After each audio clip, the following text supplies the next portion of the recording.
নমস্কার বন্ধুরা, ডলি রন্ধনশালা সবাইকে স্বাগত। আর আজকে তোমাদের সাথে আমি শেয়ার করব ব্রোকলির একটা দুর্দান্ত স্বাদের নিরামিষ রেসিপি।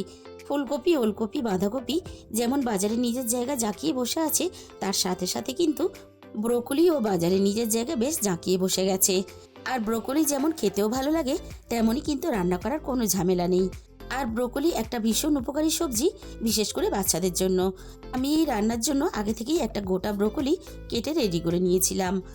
আর আমি এখানে ব্রোকলির শুধু রান্নাতে ফুলটা ব্যবহার করিনি, ব্রোকলির মোটা ডাঁটির অংশটাও আমি খুব ভালোভাবে ছাড়িয়ে আমি কেটে নিয়েছি।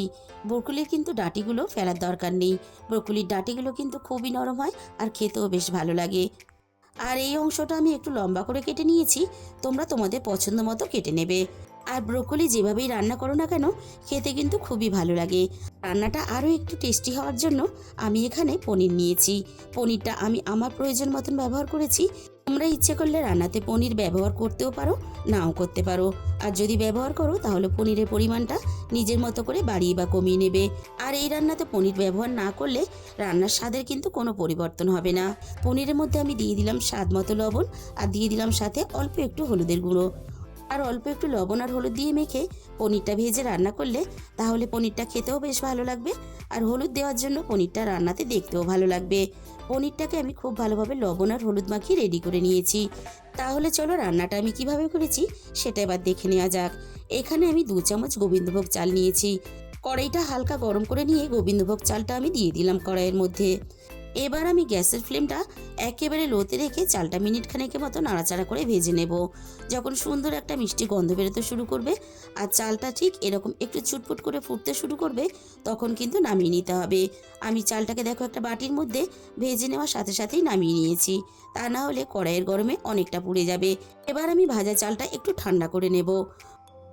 এবার আমি কড়াইয়ের মধ্যে দিয়ে দেব প্রয়োজন মতো সর্ষের তেল। আমি এই রান্নাটা পুরোটাই সর্ষের তেলে করব। তোমরা চাইলে তোমাদের নিজেদের পছন্দ মতো সাদা তেল বা সর্ষের তেল, যেটা তোমাদের সুবিধা হবে সেই তেলেই কিন্তু রান্নাটা করতে পারো। তেলটাকে খুব ভালোভাবে গরম করে নিয়ে প্রথমে আমি রান্নার জন্য পনিরগুলোকে ভেজে নেব, তাই আমি তেলের মধ্যে পনিরগুলোকে দিয়ে দিলাম। এবার আমি গ্যাসের ফ্লেমটা মিডিয়ামের থেকে একটু লোতে রেখে পনিরগুলোকে হালকা হাতে নাড়াচাড়া করে হালকা একটু লালচে করে ভেজে নেব। পনিরের গায়ে দেখো একটা সুন্দর ভাজার কালার চলে এসেছে। এর থেকে আমি আর বেশি ভাজবো না, তাহলে পনিরগুলো অনেকটা শক্ত হয়ে যাবে। এবার আমি সমস্ত ভাজা পনিরগুলোকে কড়াই থেকে নামিয়ে নেব।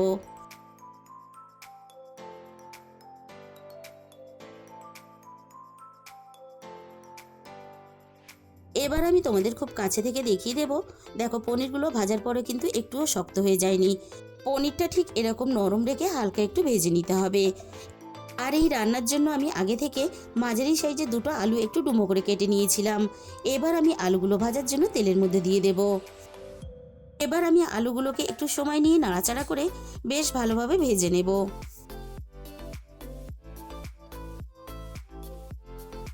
আলুগুলোকে আমি মিনিট 5-এর মতো নাড়াচাড়া করে খুব ভালোভাবে ভেজে নিয়েছি। আর দেখো আলুর গায়ে একটা সুন্দর ভাজার কালার চলে এসেছে। এবার আমি কেটে রাখা ব্রোকলিগুলো আলুর সাথেই দিয়ে দেব ভাজার জন্য। ব্রোকলির সাথেই আমি এখানে স্বাদ মতো লবণ দিয়ে দিলাম। এবার আমি দিয়ে দেব অল্প একটু হলুদের গুঁড়ো। এবার আমি লবণ আর হলুদটা ব্রোকলি আর আলুর সাথে নাড়াচাড়া করে খুব ভালোভাবে মিশিয়ে দেব। আর আলুর সাথে ব্রোকলিটাও নাড়াচাড়া করে হালকা একটু নরম করে ভেজে নেব। আমি এখানে একসাথেই ভেজে রান্নাটা করব, তোমরা চাইলে কিন্তু আলাদা করেও ভেজে রান্নাটা করতে পারো। ব্রোকলিটা যাতে আরও একটু ভালোভাবে নরম হয়ে আসে, তার জন্য আমি মিনিট 2-এর মতো ঢাকা দিয়ে দিলাম। এই ভাগে আমি মশলাটাকে বানিয়ে নেব। আমি ভাজা চালের মধ্যে 1 চামচ পোস্ত দিয়ে দিলাম। এবার আমি ভাজা চাল আর পোস্ত একসাথে বেটে নেব। আবারও আমি রান্নার দিকে চলে এসেছি। আমি কড়াইয়ের ঢাকাটাকে সরিয়ে নিলাম। আর দেখো ব্রোকলিটা আগের থেকে বেশ অনেকটাই নরম হয়ে গেছে। আমি আরও একটু সময় নিয়ে নাড়াচাড়া করে ব্রোকলিটা আরও একটু ভালোভাবে ভেজে নেব। মিনিট 5-এর মতো নাড়াচাড়া করে আমি ব্রোকলিটা ভেজে নিয়েছি। আর ব্রোকলি কিন্তু খুব বেশি ভাজতে লাগে না, তাই আমি এর থেকে আর বেশি ভাজবো না। এবার আমি ভাজা ব্রোকলি আর আলু কড়াই থেকে নামিয়ে নেব।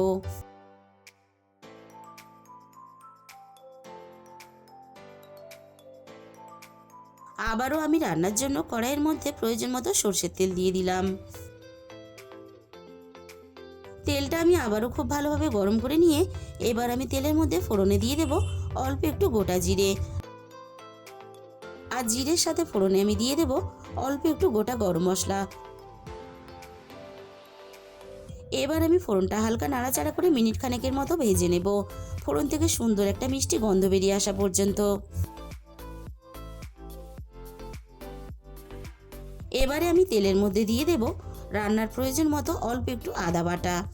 আদাটা যাতে গায়ের মধ্যে খুব বেশি ছিটিয়ে না আসে তার জন্য আমি এই সময় রান্নার স্বাদ মতো লবণটা আমি আদার সাথেই দিয়ে দিলাম।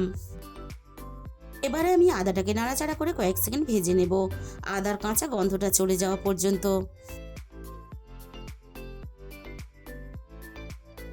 এবারে আমি আদার সাথেই দিয়ে দেব একটা মাঝারি সাইজের টমেটো কুচি। এবার আমি টমেটোটা ভালোভাবে ভেজে নরম করে নেব। টমেটোটা আমি খুব ভালোভাবে ভেজে নিয়েছি আর টমেটোটা দেখো সুন্দরভাবে কিন্তু নরম হয়ে গেছে। এবার আমি একে একে রান্নার গুঁড়ো মশলাগুলো দিয়ে দেব। প্রথমে আমি দিয়ে দেব রান্নার প্রয়োজন মতো হলুদের গুঁড়ো। এবার আমি দিয়ে দেব ঝালের জন্য লঙ্কার গুঁড়ো। আর ঝালের পরিমাণটা অবশ্যই নিজেদের স্বাদ মতো ব্যবহার করবে। আর দিয়ে দেব এখানে রান্নার প্রয়োজন মতো জিরে গুঁড়ো। আর সাথেই দিয়ে দেব রান্নার প্রয়োজন মতো ধনে গুঁড়ো। আর সবশেষে আমি এখানে দিয়ে দেব রান্নার স্বাদের ব্যালেন্সের জন্য স্বাদ মতো চিনি। এবার আমি একটু সময় নিয়ে সমস্ত মশলা একসাথে নাড়াচাড়া করে খুব ভালোভাবে কষিয়ে নেব। মশলাটা যাতে পুড়ে না যায় তার জন্য আমি অল্প একটু জল দিয়ে দিলাম। আবারও আমি সমস্ত মশলা একসাথে এভাবে অনবরত নাড়াচাড়া করে আরও একটু খুব ভালোভাবে কষিয়ে নেব। মিনিট 5-6 মতো আমি মশলাটা নাড়াচাড়া করে খুব ভালোভাবে কষিয়ে নিয়েছি। মশলা এইভাবে যত ভালোভাবে কষাবে নিরামিষ যে কোনো রান্নার স্বাদ কিন্তু ততই বেশি ভালো হবে। মশলা আমি খুব ভালোভাবে কষিয়ে নিয়েছি। এবার আমি ভেজে রাখা আলু আর ব্রোকলিটা দিয়ে দিলাম। এবার আমি মশলার সাথে আলু আর ব্রোকলি নাড়াচাড়া করে মিনিট 5 মতো খুব ভালোভাবে কষিয়ে নেব।